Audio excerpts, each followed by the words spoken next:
In today's video, we'll show you how to add soundboards to Discord on mobile. So, just to show, currently I'm on the Discord app on my phone, and if I were to go to a server that I own or that I have admin permissions on, and I head over to settings, as you can see, there is no soundboard option on the app.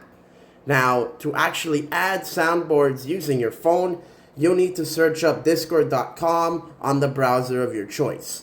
After you've logged in to discord.com on your phone, you want to head over to that same server browser, and then you want to click on the server drop-down menu and click server settings. After you've done that, you'll have access to all these settings, such as the soundboard button.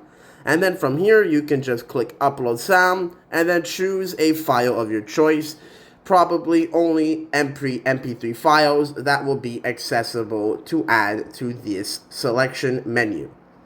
After you've done that, you'll be able to use the soundboard that you've added, whether on your desktop or on the Discord app directly.